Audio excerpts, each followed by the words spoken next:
morning and welcome to another edition of the Greenbridge Community Housing Podcast for Luton.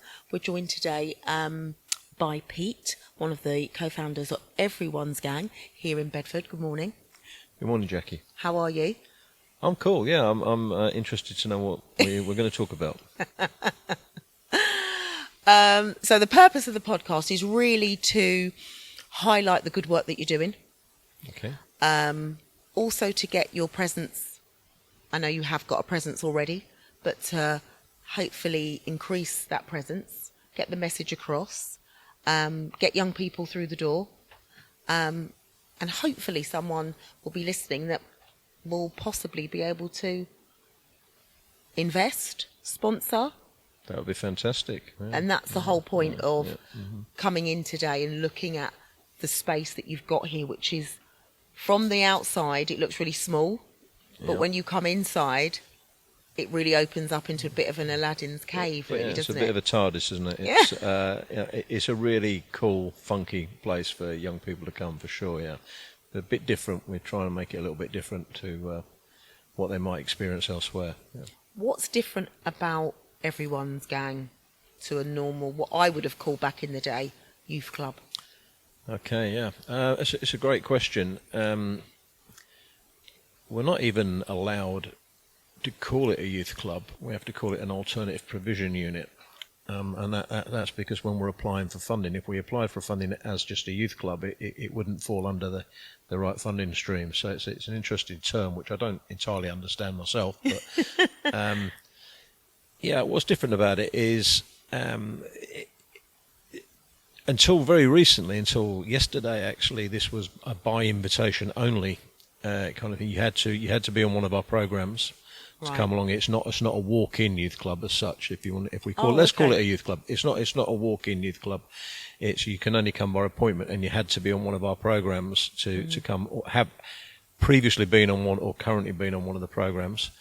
You can now every Tuesday and Thursday we're now running an open door policy on a youth club basis, so people can walk in unannounced and come along. That's a challenge for us because we have to control entries and make sure that the young people coming in here are safe, and that we're not bringing, use young people's terms, beef into the room. So we need to monitor this, and that's why we're starting with that slowly and seeing how that works. So what is that? 1:30 to 6:30? What time it's is that? 3:30 to 6:30. So it's after school. So it's an after school. Yeah, after school. Because I saw it on your website. So what happens on 1:30 to 6:30? So that was on the 1:30 to 6:30. Yeah, I'm not or maybe sure. that's for volunteers. I think you were looking for volunteers to come in and help out. We've been running. We are 5/8 of the way into a community voice pilot project that we're running. That may be what you've seen, and that's been run at various times during the day because we're offering that. That's an adult. That's to bring concerned parents, citizens in off the street and talk to us about what they feel is happening in the community, so that we can listen to their concerns, maybe bust some myths for them, because there's quite a few myths around held in by members of the community, but also for us to act as a conduit to take their concerns on to the good contacts that we've got with the local education, social services, police, etc. We can take their concerns forward and talk to them, so acting like a link between the community and those other services out there. And that may be what you're referring to, because we've offered that during the day, in the evening, different times, so that we're trying to capture everybody who wants to come along, kind of thing. Perfect. Yeah. What are the myths out there about the youth of today? The most obvious ones is when they see young people hanging around in groups somewhere, maybe with hoods on, or some cases with masks on, that these are all gang members and they're all bad kids and things like this. It's a fashion, I'm an older guy now, as you can see, but I went through every fashion there was. I went from being a skinhead to a punk rocker to a new romantic. I followed every fashion, and all I did as a child, as a young person, was tried to rebel, tried to annoy my parents, tried to annoy everybody else by the way I looked. And that's just what people are doing today. It's a myth that you see somebody with his hood up, maybe a face covering on, he must be a gang member, or he must be in trouble. That's the most obvious myth to break with them. Yeah. It's just fashion. And so that's the message you're trying to get across in these meetings with parents and the community, or? Yeah, it's to be. Look, I come for the voice of experience. I was that judgmental person. You know, Right. I was for many years of my life. Yeah, I would make instant judgment calls on seeing somebody on their appearance and decide what they looked like meant that was the kind of person they was. And it's only Right. when I got into youth work, I've been in youth work on and off for over 15 years now, that you realise there's a background story to pretty much everything, and you really do not need to leap to conclusions when somebody's sort of dressed or acting in a certain way and assume that you know everything about them or where it's come from. So yeah, it's those kind of myths that we're trying to bust. Is ask people to engage with young people and let's see what's really going on. Not easy. Well, it's a two-way street. The young people have got to engage coming back as well, so that's a challenge. Yeah. But I just met some of your young people from a local school, and it was lovely that morning miss, they didn't know who I was. I literally walked in the room, morning miss. I was like, morning. And I just sort of kind of said, well, you know what you're doing. And they were quite happy to, it's how you approach someone, isn't it? It's the thing that I'm particularly proud of here, is that we aren't a school and we aren't any other kind of social services provision. Is when the young people come in here, that we speak to them in their language and we speak to them at their level at one-to-one. And I can honestly say in the year of operation that we've got, is we get no real problems at all. We don't get any real bad attitude towards them, don't get any disrespect. We get a mutual respect going very, very quickly with the young people that come in here, and it's because they feel like they can talk to us and act in a way that we're not going to criticise them for acting in. I don't mean being naughty or anything like that. Obviously, there are boundaries. There has to be boundaries, but it's a different environment for them here, and I think we don't really. When you consider all of the people, we see around 80 young people a week in 70 to 80 young people a week. So that's either in small groups or in one-to-one mentoring sessions. And they're all people who are, I describe it as falling through the cracks of education. There's quite a range. There are some people who are very mild issues. Some are involved in gangs, and some are deeply involved in some quite scary stuff. But they all come in here, and it's a different environment for them, and they seem to resonate with us. We seem to get on well with them, really. So the provision that you offer here, we've done a tour, so we've seen the lovely open space here, gym, pool table, table tennis. What else have you got? Computer games, arcade games. I definitely want to get on that bike. There's a big motorbike, yeah. Before I leave. I bought that for me. That's the first thing I saw. I thought, oh, I wonder if I could get on that. The gym, the positive messages around the place. So tell us why everyone's gang for you. Why? Yeah, and why did you start it? Well, as I said, I'm retired from proper work, the work that paid me, about 7 years now. But for around 15 years, I've been working with organisations such as Teenage Cancer Trust, Outward Bound, Centrepoint in London, and so I'd been working with young people for a while on off, and I worked for almost a year at Peckham Youth Club. Okay. And I've seen young people. I've seen a lot of people that I recognise myself in. I was that trouble-causing youngster. I got in trouble. I was in trouble with the police when I was younger. I was arrested a few times, been to court, and I recognised myself in a lot of them. I thought, just somebody needs to talk to them and show them, perhaps don't waste as many years as I did going down that route. And there is a different way to do that. And then the big sea change for me was I was doing some work with another local charity organisation, talking to the groups of youngsters that went there, talking about knife crime specifically. And that's not just what Everyone's Gang's about. It's so much more Everyone's Gang than talking about knife crime. But I was doing some knife crime talks. I was introduced to a young man called Terrell Clara, who said, can I come along and do it with you? He came along and did it with me. Terrell has a much more interesting lived experience background than mine, and hopefully you'll talk to him shortly. We certainly will. And him and I just really got on really well from the first word get go. And this was all Terrell's idea. He said to me, he said, "Why don't we just do this ourselves, Pete? Why don't we set up our own organisation?" Everyone's Gang was the name he came up with, and the logo is what he came up with. It's a black and white fist bump, and it's a fist bump. I emphasise that, and it's because that's the way young people greet each other. And it's just I'm having to get used to that in the office. Yeah. With all the young. What's that about? Yeah, well, I tend to do it with people in my peer group now without thinking. Rather than shake their hand, I get a fist bump, and they're looking at me really strange. It was his idea, and it was never intended to be what it is now. It's just morphed into this, with 5 full-time employees plus me. Wow. And we need more. We are really at capacity, and funding is obviously an issue, and I'm going to get that out there while people are listening. It's always an issue. Yeah. We struggle like all organisations do in this sector for funding. It is difficult. The thing, can I talk about funding for a second? You certainly can. The thing about funding that is stressful for us is that we want to work with the young people we work with. We want to make them the offer that we're going to be around. We're going to be consistent, because there are so many inconsistencies in their life. They see a lot of people, well-meaning people, come and go in their life, and do 2 months here, 3 months there, school term here, school term there. We want to be around for like 2, maybe ideally 3 years, so that they get some consistency. That we'll move them forward. Then they'll fall back again, and somebody needs to pick the pieces up and move them forward. That's a long-term investment from our point of view. That's a lot to be promising someone, and without knowing whether you've got the money to do that going forward. We are promising them that. We've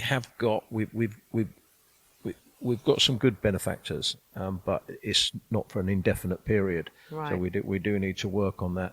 We've had a lot of support from some organisations locally, but it's the small funding pots are great. But you can't. £10,000 sounds like a lot of money, but you can't do a lot with £10,000. No. It doesn't give you any longevity. It doesn't give you any long-term strategic plan to be able to make. That's where I'm coming from. Yeah. So for those that are viewing the podcast, how would they, if they wanted to support you, what would be the best way to get in touch with you? The best way to get in touch with us is either go on to our Instagram or LinkedIn page, or you can go to outreach@everyone'sgang.co.uk by email. Happy to give out my mobile number if you want me to.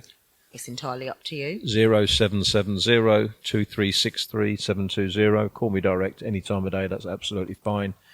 And I don't want to make it sound like small contributions aren't welcome, because they are. Yeah. If somebody wants to do like £5 a month or £10 a month, we can set that up as well. That'd be fantastic. Yeah. Perfect. So even the smaller amounts.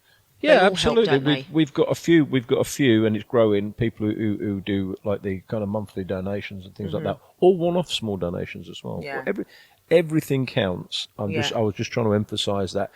For us to build a strategic plan going forward, it's difficult with the way funding is operated generally across this charity sector. It tends to be not too many large pots and lots of small pots, and to make a real difference to the young people, we need to be that third parent, is what we call ourselves. Yeah. We need to be there for the long. They need to know we're there for the long term. That it's not just this year, not just when somebody even leaves school. When they move in, if they move into work, which we've helped a number of people do already, and they're continuing to do.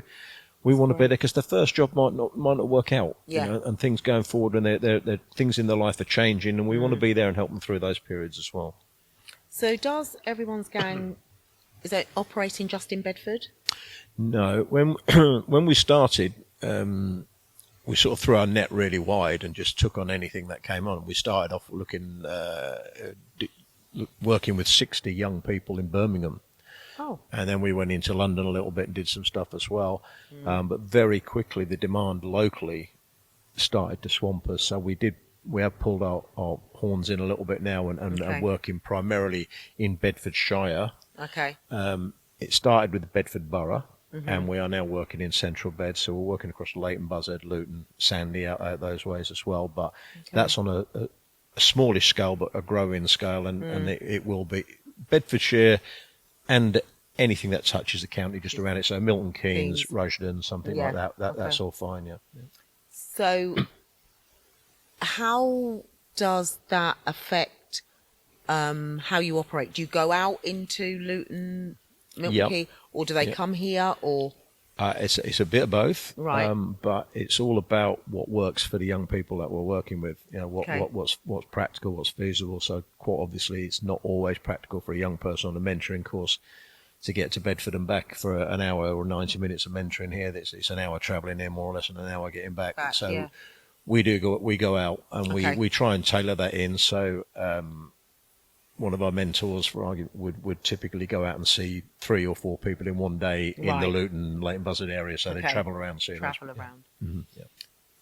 What is the key message that everyone's gang wants to get out to the community? Because it is about the community. It has to be about community, doesn't it? You have to get that support. You're absolutely right, Jackie. I mean, it's very close to my heart. Is that I can tell. There is no single solution for this. There is no single point of blame for any of this. It needs we need a societal change. We need to societal change in the way we look at it and the way we deal with these things. We need to recognise our weaknesses as a society, be honest with each other, because that's quite often can be controversial, and some people don't like being told, sorry, but you're not doing it right. And I'm not saying we know what to do it right. That's why we have community voice. We want people to come in and share their opinions with us, share their views with us. But it has to be a community effort. Yeah, we can't say the school needs to do this, or the police need to do this, or the social services need to do this, or the parents need to do this. It needs to be a cohesive recognition and respect for one another. Yeah. Because most people, in my opinion, most of the human race are good people. Yeah, I agree. And I think if what we need to do is let people be honest about the way they feel and they speak without being upset if their opinion's different to ours. As long as we're respectful in the way that we express it, I think that's absolutely fine. And so if most people are inherently good, which I believe, then we should be able to sort the problem out a little bit. It'll never go away entirely, but we should be able to make it a lot better than it is right now. In terms of community engagement, do you get a lot of support from Bedford and the areas that you deal with? Do you feel like you're getting the support that you need to make that change?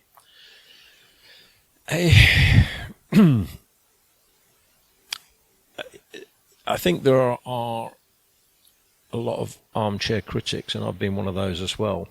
So I'm not there. There are a lot of people who will sit back in the sidelines and say, "Oh, we should do this, we should do that." But when you ask people to engage and get involved in it, that's much more difficult.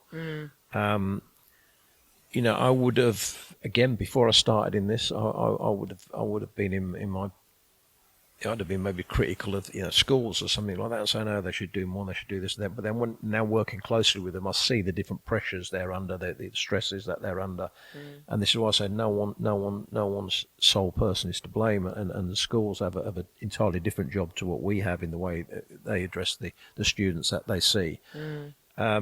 So do we get support, was your question, wasn't it? And I'm going around houses. That's fine. Yes, we get support. We get lots of lip service as well. And not a lot of people will say, "Oh, this is great what you're doing. Yeah, we think it's fantastic. Can you help?" Not at the moment. Yeah. So are we asking for volunteers from home? Because doesn't it all start at home? Really? It definitely starts at home, yeah. There's a parental responsibility where it begins, absolutely, yeah. So would it help? Well, obviously it would help for parents volunteering, teachers volunteer, from all walks of life, because everyone in our age group has that lived experience that they can share with young people. Because I think young people think that we're just born at 50 and we don't have any life prior to that. I know my kids are just like, "No, it doesn't work." Yeah, it does actually work like that. Then you actually have a conversation. They were like, "Oh, you went through the same things that we're going through now." Exactly the same thing. But it's about having those conversations with your children. And it's about them understanding that it's okay to be vulnerable. I think young people these days think it's really not cool to be vulnerable, but you can be. And if you need help, ask for help. Yeah, I think, that's a lot, covers a lot in what you've just said. There are two ends of the telescope to look at this from is the young people look at us and think, yeah, we've, as you've just explained, you were born at 50, you never really experienced anything we went through. Yeah. And then there are people of our generation who think, oh God, these young people, why are they like this? But if we use gangs, gangs have been around forever. The Cray twins were a gang. Yeah. And that's they predate me. So that's how old they are. They pretty much set the precedent for everyone else. Yeah, but there were Peaky Blinders. There's a whole series about Peaky Blinders. There were gangs. There were gangs in First World. They were around First World War. There were gangs in Birmingham that were running drugs and all sorts of things. So there's nothing new. No. And it's like the fashions that I touched on earlier. There's nothing new, and the kind of everything we're doing is just reinventing history. History repeats itself. That's a well-known saying, and it literally does. And everybody's just going through this different stage. There is the added real challenge of the internet now for young people, and everything that's done, social media, and that is a huge challenge for, as a society, for all of us to work out how we deal with that. And we've got AI now breathing down our necks. So the challenges for young people, the changes in the world are at a much quicker pace than when we were growing up. And I think we may have almost missed a generation in terms of some of the younger parents and the help that they've had understanding the role of being a parent and what's involved in that. They perhaps haven't had that guidance or somewhere. There's something missing. And I can't put the younger parents are probably not quite taking. This may going to sound critical. Not all of them, by any stretch of imagination, but some of them are probably not taking what I would perceive the responsibility of being a parent first and foremost. As you said, it starts in the home, and needing to understand that they need. Sometimes they see the groups, the educators, the police, social services as the enemy rather than people who are trying to help them. And I think if they work collaborative together, they'd see that it was more of a collaborative approach needed. But I'm generalising a little bit there. I don't mean to do that. But unfortunately, that is the way of the world, and that's the way people see it. And we've done interviews with the police, we've done interviews with social services, we've spoken to, if you like, the people on the ground that are dealing with these issues every day. They think, young people see someone in a uniform and immediately they feel uncomfortable or guarded or aggressive. And it's about community policing, isn't it? It's about them going out into the street and actually speaking to these young people instead of just sitting back and, in inverted commas, doing their jobs. And, no disrespect to the police. I've got best mate's a copper. But I think sometimes the perception that young people have, that needs to change. And I don't know how we change that for them. I think it's a touchy area, and we describe ourselves as being a fragile bridge between the young people and the police. We're fragile in the sense of that we may be privy to information that we won't pass on. Right, we're picking it up in an environment. People need to come here and feel relaxed and be able to talk. And providing no one is at risk of serious danger, so they've either previously know of some serious injury or harm, or some future intended harm, then it stays in these four walls generally. That's the way, because we want to talk to people. We want them to feel like they can talk about their concerns and their worries. And so we're not here, but we are here to build a relationship with the police. And some of the biggest support we've had is from the police services. That's really good because they genuinely want us to help these young people and to make a difference. And it's sincere that the help that we get, that's really both good. Financial and practical support. That's really good to hear. I'm not to say it's not with that criticism. We've dropped one or two official complaints to them about the way certain things have been handled as well. So we're realistic, but everything in life is not straightforward and smooth, is it? No, we're not doing everything perfect here as well. I'm sure. It's. So, what projects and plans have you got for 2026? We in 2025 we started a thing called Link Up, which is been expanded this year. Link Up basically runs a part of the Open Youth Club thing that I talked about earlier on, but it's also, we run a lot of career-based activities here out of school time, particularly in holidays, but also when they're at school, but out of school hours. So it'd be things like learning career activities that they can come in. We would various construction companies come in here and do some practical construction building work with them. We have car valet services come in, show you how you can clean the rims on a car and polish them up, or take dents out of a car. And the music studio is used quite extensively for people to come in here and practice their music, and we have a professional engineer who works with us as a volunteer, comes in and teaches them how to do. You don't have to just be able to sing or to write music, and some of what I've heard, they're definitely not singing. But no, you can learn about music production and music engineering, and there's a distinct difference between those two, which I don't profess to understand entirely, but there is a difference between those two. Hairdressing we've had in here, martial arts, boxing, all of those sort of things. So we've just started our own youth board, which had the very first meeting last week, and that's a youth board of directors. And the intention is that they're going to keep us contemporary. They're going to tell us what young people want. They're going to work with us on what we want to do. We're going to work at fundraising ideas with the youth board, and the idea is that a third of everything that's raised will go to create events for young people that come here. So 2/3 of it will go into the overheads of what this is. But salaries is a huge part of our overhead. But a third of anything that the young people raise through the youth board will go directly to giving young people experiences they might not ordinarily go on. Like, for instance, we are doing a week's what do you call it when you go not on holiday? A week's residential. That was the term I was looking for. A week's residential course with a group of students outward bound in the Lake District. We're funding that. We are. We had one young student come in here last year, a young lady who, if you saw with her beautiful hair and beautiful nails, you'd never understand that. She actually wants to be a farmer, and we got her a residential course with the National Farmers Union last year. And she did a week, and she still comes in here, this young lady, and she's on our youth board now, and she actually, I didn't realise, continues to go on a monthly events with the National Farmers Union now, which was incredible. So we're really pleased. And that was a young lady who was struggling with school and being excluded and all those sort of things. So it's really good. Okay. What else? There's loads. It all just skips out my mind. I know it does. But we can always share it on socials, and we'll speak to you. And anything that you want us to help you promote, we will do. Okay, that's fantastic. It's been a pleasure. Thank you very much. Really interesting.